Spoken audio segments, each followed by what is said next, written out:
सचिन का खौफ dressing room में नहीं गए सहवाग। इंग्लिश टीम की अब सराहना हो रही है पॉजिटिव क्रिकेट खेलने के लिए, लेकिन इसी इंग्लैंड ने नेगेटिविटी की सारी हदें पार कर दी थीं। सुनील कुमार। साल 1932 में इंग्लैंड की क्रिकेट टीम 5 मैचों की एशेज टेस्ट सीरीज खेलने ऑस्ट्रेलिया जा रही थी। इससे पहले वाली एशेज में इंग्लैंड बुरी तरह से हारा था और इसकी वजह थे सर डॉन ब्रैडमैन। 5 मैचों की सीरीज में 974 रन ठोक दिए थे उन्होंने। इंग्लैंड की कमान मुंबई में जन्मे डगलस जॉर्डन के हाथों में थी। उन्होंने ठान लिया कि इस बार कैसे भी करके ऑस्ट्रेलिया से पिछला हिसाब चुकता करना है। उन्होंने अपने 2 तेज गेंदबाजों हेराल्ड लाउरोड और जॉर्ज एलन को मीटिंग के लिए बुलाया। इसमें ऑस्ट्रेलियाई बल्लेबाजों को खामोश रखने की रणनीति पर चर्चा हुई। तय किया गया कि इसके लिए बॉडी लाइन बॉलिंग का सहारा लिया जाए। सीरीज शुरू हुई। लारवुड और एलन ऑस्ट्रेलियाई बैटर्स के शरीर को निशाना बनाकर गेंद फेंकने लगे। बल्लेबाजों के पास 2 ही रास्ते थे, या तो वे गेंद को अपने शरीर पर झेलें या फिर आड़ा तिरछा शॉट खेलकर आउट हो जाएं।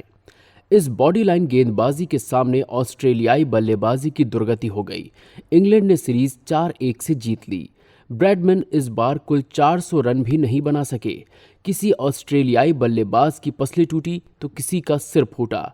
शरीर पर कितनी बॉल लगीं इसकी तो कोई गिनती ही नहीं रही। ऑस्ट्रेलियाई मीडिया ने इसके लिए इंग्लैंड को जमकर लताड़ा।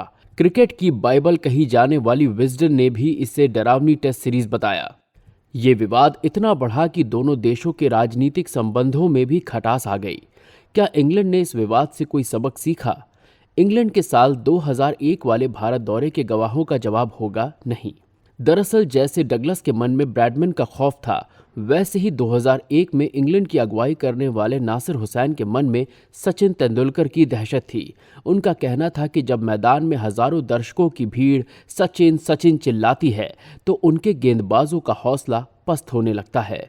लिहाजा वो भी सचिन को रोकने के लिए योजना बनाने लगे, जैसे कि डगलस ने बनाई थी। इस बार भी अंग्रेजों के निशाने पर बल्लेबाजों का शरीर ही था।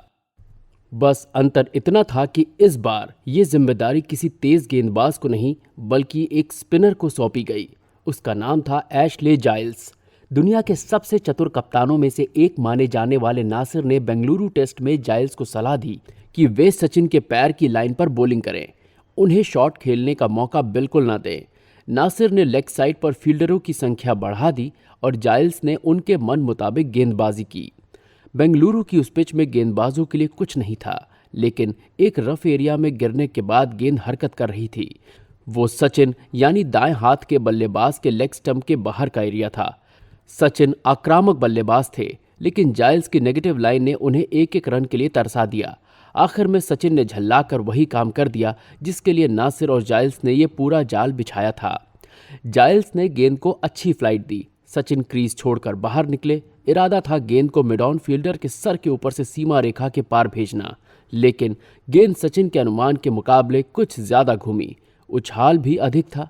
बल्ले के किनारे को छोड़ती हुई गेंद सीधे विकेटकीपर जेम्स फोस्टर के दस्तानों में पहुंची। फोस्टर ने गिल्लियां बिखेरने में एक पल की भी देरी नहीं की। सचिन 198 गेंदों में 90 रन बनाने के बाद हताश निराश पवेलियन लौटे। यह हताशा इसलिए भी ज़्यादा थी क्योंकि लिटिल मास्टर अपने टेस्ट करियर में पहली दफ़ा स्टंप आउट हुए थे। दिलचस्प बात है कि यही सचिन की आखिरी स्टंपिंग भी थी। इसके बाद वो टेस्ट में कभी स्टंप आउट नहीं हुए। लेकिन सचिन को उस मैच में स्टंपिंग करवाने में नासिर जाइल्स से ज़्यादा बड़ी भूमिका वीरेंद्र सहवाग की थी। सहवाग उन दिनों मिडिल ऑर्डर में बैटिंग करते थे। उन्होंने जब देखा कि सचिन का स्कोर काफ़ी देर से जस का तस है तो वो उनके पास पहुंचे। सलाह दी, पाजी गेंद तो घूम नहीं रही, कुछ तो एकदम तीर की तरह सीधी जा रही है। आप स्टेप आउट करके क्यों नहीं मारते? एक बार बाउंड्री के पार भेज देंगे तो खेलना आसान हो जाएगा। सचिन अनुभवी बल्लेबाज थे। उन्हें हालात के बारे में बखूबी पता था, लिहाजा उन्होंने सहवाग की बात को अनसुना कर दिया। लेकिन जब सहवाग ने 2-3 ओवर तक जोर दिया तो वो तैयार हो गए। लेकिन बदकिस्मती की सचिन जिस गेंद को मारने के लिए बाहर निकले वही घूम गई। सचिन जैसे ही आउट हुए सहवाग ने अपना मुंह दूसरी तरफ फेर लिया, जैसे कि उनको जानते ही नहीं। हालांकि सहवाग ने सचिन के आउट होने का बदला जरूर निकाला। जब जाइल्स ने उन्हें नेगेटिव गेंदबाजी की तो उन्होंने उसे मिड ऑन बाउंड्री के बाहर भेजा। फिर एक तगड़े स्वीप के जरिए 4 रन बटोरे। फिर भी सहवाग को पता था कि उन्होंने क्या गलती की है। यही वजह थी कि सचिन के गुस्से से बचने के लिए वो टी ब्रेक के दौरान ड्रेसिंग रूम में आए ही नहीं। बेंगलुरु में ड्रेसिंग रूम ऊपर की ओर है। सहवाग नीचे अंपायर के रूम में बैठे रहे। जब सचिन को ये बात पता चली तो उन्होंने सहवाग को बुलवाया कि आ जाओ ऊपर, मार नहीं पड़ेगी। तब जाकर सहवाग ड्रेसिंग रूम में गए। सचिन बनाम जाइल्स पर वापस जाते हैं। जाइल्स ने हमेशा सचिन के खिलाफ नेगेटिव लाइन का ही सहारा लिया। भारत में उन्होंने सचिन को करीब 70% गेंदें लेग स्टंप के बाहर फेंकी। बेंगलुरु टेस्ट तो इस मामले में अलग ही मुकाम पर है।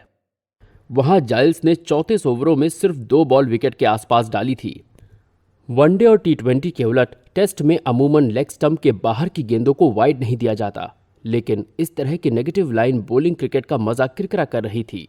इसलिए आईसीसी ने एक सख्त नियम बनाया।